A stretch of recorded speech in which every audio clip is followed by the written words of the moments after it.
Այդ հայտարարագրերի հետո առիթ կունենանք կանրադառնանք, հուսամ նաև կասեք, որ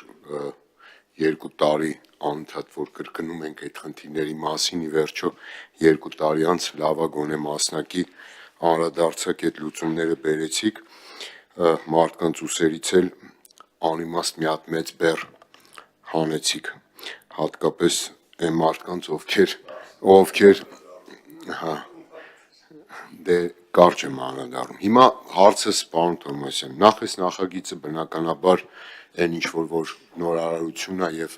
տալիս է այլընտրանք պետական ծառայությունների, օբյեկտիվորեն չես կարող ասել, որ դա լավ չի, իհարկե լավ է, բայց տեսեք ձեր ոլորտում որոշակի նաև խնդիրներ լուծվում են եւ դա էլ է տեսանելի, բայց ես կարծում եմ առաջնահերթությունների վարդյունավետության խնդիրներ կան, օրինակ այս խնդիրը, որ հիմա ես կբարձրաձայնեմ, բազմաթիվ քաղաքացիներ պարբերաբար ինձ դիմում են եւ այդ խնդիրը առիթ էլ ունեցել եմ մի քանի անգամ ասելու, բայց նույն կերպ չլուծված տարիներ շարունակ մնում է։ Խոսքը վերաբերում է ավտոտնակների մարդկանց կողմից տիրապետվող Երևան քաղաքում ավտոտնակների նկատմամբ սեփականության իրավունքի գրանցմանը։ Հիմա տեսեք, դուք ինձանից ավելի լավ գիտեք, որտեղ ոլորտ եք ղեկավարում, բավականին անիմաստ այդտեղ կարգավորումներ եւ ընթացակարգեր կան, որի հետևանքով տուժում է եւ պետությունը, եւ համայնքը, եւ քաղաքացին, եւ չի շահում ըստ էության որևէ մեկը, բայց մեկը այդ խնդիրը չի լուծվում։ Հիմա մարդը տիրապետում է ավտոտնակ ունի, ասենք, որը ժամանակին գրանցվել է կադաստրի կոմիտեում եւ հողն էլ վարձակալությամբ։ Այդ հողի վարձակալությունը գիտեք, ասենք պայմանական տրվում է 2 տարով, 3 տարով, մինչև 5 տարով։ Եվ հետո ամեն անգամ քաղաքացին պիտի գնա այս նոր գործընթացներով անցնի, նորից վարձակալության պայմանագիր պիտի կնքի, նոտարի հաստատմամբ դա պիտի լինի, նույն նոտարը պիտի լինի, որ գիտեք, որ այդ պայմանագիրը հաստատել է եւ դրանից բացի նորից պիտի որոշակի ծախսեր անի եւ գա նորից գրանցի այդ պայմանագիրը կադաստրում, որ օրինական տիրապետի իր գույքին։ Հիմա ակնհայտ է, որ անիմաստ, եթե որևէ բան չի փոխվում, այդ մարդը ինչի պիտի նորից այդ փաստաթղթավորումն անի, մանավանդ արդեն այս իրավիճակում, երբ որ ծառայությունները նույնիսկ անցնում ենք էլեկտրոնային տրամադրման եւ այլն։ Հիմա երկրորդը տուժում է ամեն ինչի, որովհետեւ փաստորեն չեն անում մարդիկ այդ գործը, իրանք վճարում են ավելի ցածր, ուրեմն վարձակալական վճար համայնքին եւ բնականաբար այդ գույքը, երբ որ նաև դրանց մի մասն էլ փաստորեն չի գրանցվում կադաստրում, ես վստահ չեմ, որ այդտեղից նաև գույքահար կառաջանում։ Փաստացի տիրապետում են, ունեն ցանկություն, որ այդ հարկը վճարեն, նաև վարձավճարը վճարեն, պատշաճ ձևով, սահմանված կարգով, բայց այդ ընթացակարգերը ես հիմա ամբողջությամբ անցել եմ, գիտեմ, բավականին բարդ ծախսատար է եւ նաեւ տրամաբանական չի, որովհետեւ ինչի պիտի ամեն անգամ քաղաքացու տեսանկյունից այդ պայմանագիրը ամեն անգամ, եթե ավտոմատ թարմացվի, թե բան չի փոխվել, կարա երկարացվի կամ ինչի 5 տարով, ոչ 10 տարով, եւ ամեն անգամ պիտի այդ փաստաթղթերի հետևից վազելուց բացի նաեւ ծախսեր անի այդ իմաստով։ Եվ դրանք քիչ չեն, ասենք, մինչև մի 150-200 հազար դրամ ամբողջության մեջ դառնում է ծախս։ Եվ այս խնդիրը պարբերաբար կա, կրկնվում է եւ հիմա եթե նաեւ վաճառում են մարդիկ գույքը փաստացի առանց լիարժեք փաստաթղթերի, ձեռքբերողներ խնդիրների մեջ է հայտնվում, որովհետեւ իրականում ձեռքաբերում մի բան, որ չգիտի դրա սեփականության մասին։ Եվ սենց տարիներ շարունակ սա շարունակվում է։ Այստեղ համապարփակ լուծումների անհրաժեշտություն կա, իհարկե մենակ ձեր տիրույթը չի կադաստրի, նաև այստեղ համայնքի կողմից տիրապետվող հողի վարձակալության մասին է, բայց ի վերջո մեկը պետք է նախաձեռնի, էլի, գտնեն լուծումներ արդյունավետ կերպով, եւ ես ձեզ վստահեցնում եմ հարյուրավոր նման գույքերի, առնվազն ես գիտեմ այդպիսի գույքեր, որոնք որևէ իրավական կամ ամբողջական կամ որևէ իրավական հիմքեր չունեն, բայց տարիներ շարունակ մարդիկ այդպես տիրապետում են օդից կախված վիճակում։ Շնորհակալություն, իհարկե ես կփորձեմ պատասխանել բովանդակային առումով հնչեցված հարցերին, բայց հարցը շատ երկարահուն չէ, այսպես ասված, եւ իր մեջ բազմաթիվ շերտեր է պարունակում։ Տեսեք, մենք որպեսզի հասկանանք ինչի մասին է խոսքը, բերեք նախ եւ առաջ տարանջատենք մինչև 2005 թվականի կատարված իրավունքի պետական գրանցումներ եւ 2005 թվականից հետո կատարված գրանցումներ։ Ինչի համար, որովհետեւ դուք ձեր խոսքում նշեցիք, որ կան դեպքեր, երբ որ մարդիկ ունեն սեփականության վկայական շինության նկատմամբ, բայց հողի նկատմամբ ունեն վարձակալական պայմանագիր, որի ժամկետը լրացել է, եւ մյուս դեպքն է, երբ որ մարդիկ ոչ հողի նկատմամբ, ոչ շինության նկատմամբ չունեն որևէ իրավունք, այսինքն ապօրինի տեղադրված կամ ապօրինի կառուցված ավտոտնակի մասին է խոսքը։ Այստեղ ես շատ կարևորում եմ համայնքի գլխավոր հատակագծի առկայությունը, որը Երևանի քաղաքապետարանի եւ ոչ միայն Երևանի, Հայաստանի Հանրապետության բնակավայրերի համար, եթե չեմ սխալվում, ամբողջությամբ արդեն այդ միկրոռեգիոնալները հաստատված են եւ մենք պետք է առաջնորդվենք համապատասխան այս փաստաթղթերով որոշում կայացնելու համար ապօրինի կառուցված ինքնակամ շինությունների ճակատագիրը որոշելու համար, նաեւ գիտեք, որ մենք ձեր ասած հարցի վերաբերյալ մտածում ենք եւ փաթեթը արդեն իսկ ուղարկված է կառավարություն եւ շուտով հաստատվելու պարագայում կհայտնվի նաեւ ազգային ժողովում ինքնակամ շինությունների հաշվառման հատվածը եւս մեկ անգամ կարգավորելու համար, այսինքն այդտեղ եթե կլինեն մարդիկ մեր Հայաստանի Հանրապետության քաղաքացիներ, ովքեր որ ժամկետ էին բաց թողել, մոռացել էին, թող ուշադիր լինեն եւ հավանաբար եկող տարվա որոշակի հատվածում իրենք ունենան հնարավորություն հաշվառելու։ Այսինքն process-ները պետք է բաժանել եւ հասկանալ, որ այն տրամաբանությամբ, որ մինչեւ 2005 թվականը այդ ինքնակամ շինությունները օրինականացվել են եւ իրավունքի պետական գրանցում են ստացել կադաստրի կոմիտեում առանց հողի նկատմամբ սեփականության իրավունքի, որը այսօր մեր օրենսդրությունը որոշակի առումով արդեն բացառում է։ 2005 թվականից հետո օրենսդրությունը դա բացառել է խաղորի մակարդակում։ Այստեղ ինչ վերաբերում է հողի վարձակալությանը, եթե շինության սեփականաշնորհման ժամանակ քաղաքացին ունեցել է վարձակալական հող եւ հետո համայնք եւ քաղաքացին համատեղ չեն դիմել այդ վարձակալությունը դադարեցնելու, ապա օրենքի տրամաբանության մեջ դա նշանակում է, որ այդ վարձակալությունը երկարացված է անժամկետ, օրենքի ուժով երկարացված է անժամկետ։ Դե հիմա ես ասում եմ, ինչ որ օրենքով կարգավորված է, այսինքն յուրաքանչյուր վարձակալական պայմանագիր, եթե կողմերը չեն դիմում փոխադարձ համաձայնությամբ դադարեցնելու, ինքը համարվում է անժամկետ երկարացված պայմանագիր, այսինքն չկա այդպիսի դեպք, որ քաղաքացին իր ձեռք ունեցած լինի վարձակալական պայմանագիր եւ ինքը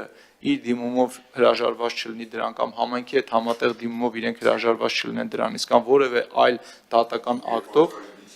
5-ից հետո այդ կոնկրետ որօրվա կնքված պայմանագրերի վրա դատարացում մի քիչ կդժվարանամ հիմա ասել, բայց ամեն դեպքում եթե եղել է կնքված վարձակալության պայմանագիր եւ կողմերը փոխադարձ համաձայնությամբ չեն լուծել այդ պայմանագիրը, դա համարվում է անժամկետ երկարացված։ Իսկ ինչ վերաբերում է մնացած առումներով հողի վաճառքին կամ համապատասխանաբար նոր վարձակալական պայմանագրի կնքմանը կամ եղած վարձակալական պայմանագրի մեջ փոփոխություններ կատարելու վարձավճարի չափով, որոնք որ կարող են նմանատիպ դեպքերի հայտ գալ, ապա սա բացառապես համայնքների լիազորության շրջանակն է եւ համայնքը ինքն է որոշում որպես սեփականատեր, ոնց որ օրինակ ես ինքս կորոշեի կամ դուք ինքներդ կորոշեիք ձեր շենքը, շինությունը, հողը ուզում եք վարձով տակ, թե չեք ուզում վարձով տակ։ Այստեղ արդեն գալիս է քաղաքաշինական շերտը, որը որ կարգավորվում է գլխավոր հատակագծով, թե ինչպիսի հող է դա արդեն սահմանված գլխավոր հատակագծի մեջ։ Այսինքն, այստեղ ձեր ասած խնդիրը եթե արկա է լինի, ապա արկա է այն տրամաբանության մեջ, որ այո, ամեն ինչ պետք է փաստաթղթավորել։ Եթե մենք ուզում ենք ունենանք վարձակալական պայմանագիր, պետք է դիմենք, վարձակալական պայմանագիրը վերցնենք, նոտարական վավերացումը անցնենք, իրավունքի պետական գրանցումը անցնենք, որովհետև դա պարտադիր գրանցման առարկա է։ Գումարների մասով, ինչ որ ասում եք ծախսեր է ենթադրում, իմ կարծիքով յուրաքանչյուր գործողություն էլ անշարժ գույքի հետ իր մեջ որոշակի ծախս է ենթադրում, անկախ նրանից դա ավտոտնակ լինի, թե սեփական տուն լինի, թե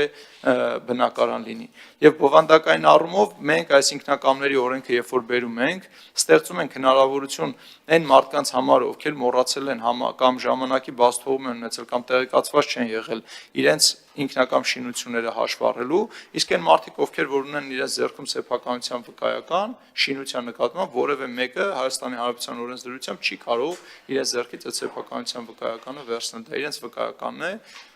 Մնում է հարցը հողի նկատմամբ, թե ինչ իրավունքներ իրենք ունեն, այդ հողի նկատմամբ իրավունքներն էլ համայնքի եւ տվյալ շինության սեփականատիրոջ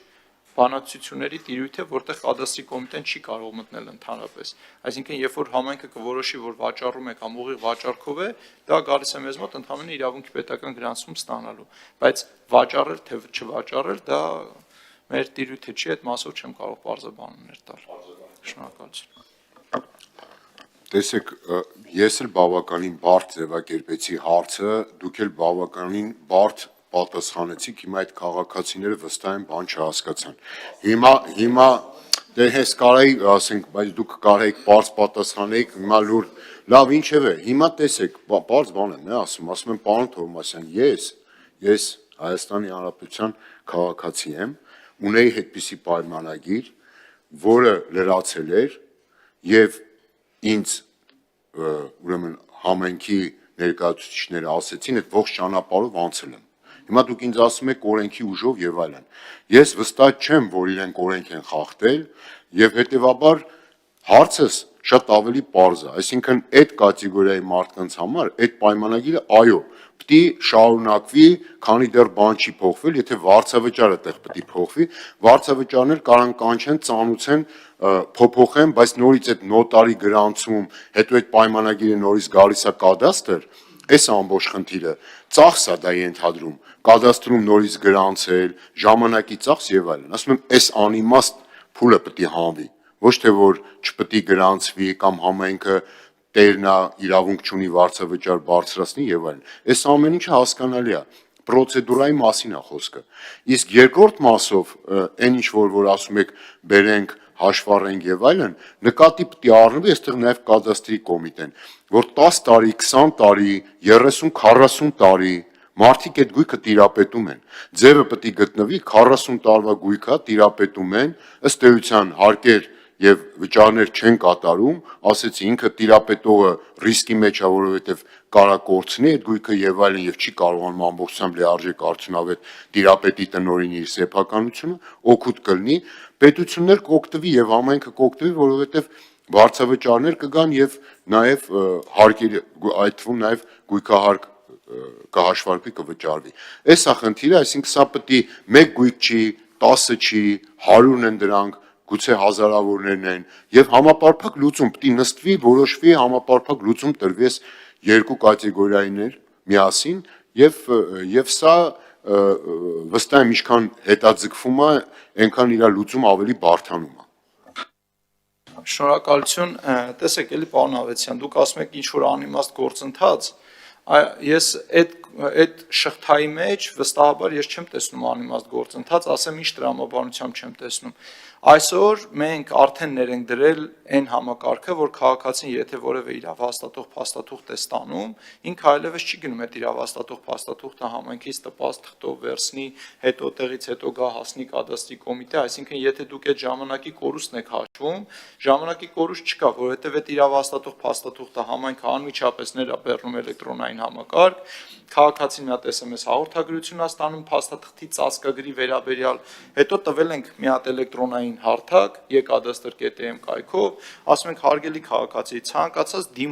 ցանկացած դիմում, որը որ դու կարող ես գրասենյակում գրել, այստեղ կա։ Խնդրեմ մտեք եւ այդ ցանկացած դիմում այդ փաստաթուղթը տեսաներացելու խնդիրն էլ չկա, որ առաջ հարցեր բարձրացում, բայց թուղթը ոնց տեսաներացեն, ինչ դժվարություններով, հիմա բնօրինակ փաստաթուղթը արդեն էլեկտրոնային համակարգում է։ Կոդը հավաքում է, ավտոմատ ինտեգրվում է եւ համապատասխան դիմում է դառնում։ Բացի սա, մենք որ այսքան խոսում ենք, ես կարող այսօր մի քիչ կադաստրի կոմիտեին էլի չվերաբերվող հարց է բան ասեմ, որը կարող է միգուցե չի վերաբերում կադաստրի կոմիտեին, բայց ես որպես քաղաքացի կասեմ սրա վերաբերյալ։ Իսկ մենք համաձայն ենք, որ մեր բոլոր խաղահրապարակներում տեղադրված ավտոտնակները ինչ որ օրենքի ուժով դառնան բոլորի սեփականությունը։ Սա հանրային քննարկման հարց է։ Սա այնպես չի, որ որևէ պետական մարմնում միանշանակ կամ որևէ համայնքում միանշանակ լուծում ունեցող հարց է, որը ես գլխավոր հատակագծի կարևորությունը այստեղ ինչի համար եմ շեշտում, որովհետև գլխավոր հատակագիծը ստացել է հանրային քննարկում, անցել է որոշակի փուլեր եւ հաստատվել է որպես գլխավոր հատակագիծ։ Այն օբյեկտները, որոնք համապատասխանելու են գլխավոր հատակագծին, համայնքը արդեն որոշել է իր հանրության հետ համատեղ։ Մնացած տեսանկյունով process-ներ են, որոնք որ պետք է փաստաթղթավորվեն, եթե Հայաստանի Հանրապետությունում այդ փաստաթղթավորումը տևում է որոշակի կարճ ժամկետ, կադաստրի կոմիտեում գրանցումը 4-րդ օրը ստանում է վկայական, խնդրեմ վերցրեք նայենք մի հատ զարգացած այլ երկրներում այդ պրոցեդուրան քանի օր է տևում եւ քանի շաբաթ է տևում։ Այսինքն մենք չունենք նման գնահատական, ինչ վերաբերում է ավտոտնակների օրինականացմանը, ապա դա բացառապես համայնքի եւ գլխավոր հատակագծի որոշման տիրույթում է, ինչ վերաբերում է այդ որոշումը կայացնելուց հետո իրավունքի պետական գրանցմանը, դա էլ հստակ եւ գումարային ասով եւ օրերի քանակով կարգավորված է գործող օրենսդրությամբ։ Շնորհակալություն։